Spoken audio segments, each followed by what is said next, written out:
Allah dan de ñawrede an ga cella wela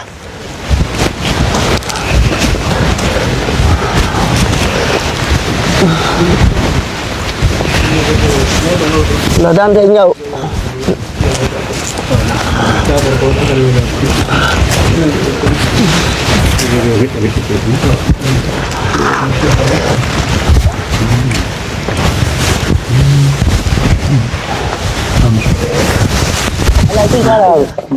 Ani tinen kono makete ɗum Yeynabou Diallo ko honto e kamen Yeynabou Diallo Domol Lenge awa min hewti ka meɗen ɗo tawi on hattina cellal moƴƴa ko honnuge nawnare wonduɗon ka ɓandu ɗum ko ni yanide an mi anda wawata unde wawata ƴogude ko yimɓe tenata ƴooga defa okkoranmi awa waɗini duuɓi je ɗum ila heeɓi on aray woni 50 joni waɗi 50 moodi mon en no wuuri moodi an feƴƴini ɓiɗɗo gorko goto marnomi o yalti jokki groupe yalti tika yelaka o yeehi o accilan ɗo o nelata o arata ɗon humpiti ko on to yaari anda nene mo hewti noon ka moɗon ɗo yii ko binde nde sumture mo laaɓi kon tande nden no laaɓi sago on tigi na yo iwɗo ko honno wonɗon gerdude ha wonci ton ɗo on hattina cellal koni toni wonmi laɓɓinirde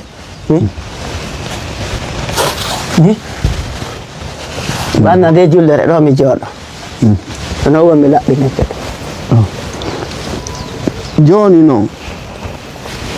ko honno wonɗon heɓirde ñamete ɓenduɗo ɗum ko kara han ɓay mbiyan ko si goɗɗo addi leɗɗe ko si goɗɗo addi ko nde wonde ko yimɓe ɓen okkortanmi yimɓe ɓe wollantamo de tigi tigi on itti kooƴe ala ko soɗɗande tum mi soƴƴi ɗo mi hittotako ara ɓe nokkude ɗo sino yaji si yaaji ami ñama fof min humpitike wondema on sooday leɗɗe woodi addanowo on leɗɗe artanege ɗum ɗon kono noon ɗon soodirde leɗɗe ko jelo yeyata on dongal ngal ɓuuɗo sappo walla yeyde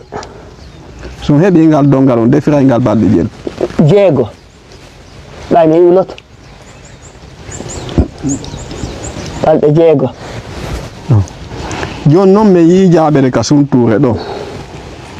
piiji hoye buy tuta koye ga ko honno woni ɗon dankorde ɗum ɗon ko ni no ladirmi ɗo ni kippirmi ɗum hertata kulle tawan ka nder suudu faabe nde no ara o wawata anda ko ɗumannoto harayni ɗon boni ay jama ala kono yiɗɗon ɗo ladira ɗo ni ladirmi gollumi ɗum ɗo hi hoosugo pukinde yittata quoi moodi mon en ɓooyi ko feƴƴini mais yii kañum kadi danki ka wonɗon belade ɗon ko ni woni ko ki fewdori konno ki danki sifori ko honde tuma ki danki adda ɗo min tawi buutu ala ton ko conci woni ko fondidira ton hay ngawlu ala e nama kusasi ala ton faɗin piiji ko honno moɓidir ɗon ɗin conci ɗon fof ha timmi buutu ko goɗɗo arata hirolan okkanmi gokkum goɗɗo kadi ara okkanmi gokkum ha ɓe yetodiri ha no takirini awa ko ari noon ɓayni ala parade mi yaka jananiri ɓe moɓidiri ko ɗum mi daɓɓito buutu on ala fes woni ala fes gonga mo nowa ɗo yori kew ɗum woni on ala buutu ka belo ɗum ala buutu ala fes danki ala danki kin ala gawɗe ɗen mi walike nde wonde komi unto ton juuramita wona ka wonnawmi ɗon ɗon mari suddare awa ko ɗon no mi ala allahu akbar mi ala hande ka wonɗon ɗo konno marɗon ko towoɗon jama julɓe ɓen fiyoɓe tambi ton koɓe faabi to lan saabi allah e nelaɗo mi heƴƴinira ha balɗe allah arana kono mbawdi ala goɗɗum ala ana be wona baalu hari do mar do gerto hintori watti arde molto nyaami de ko ittumi do ben heddiɓe nammi ka cuurum ɓe yaari ton accirmi ni fi gerto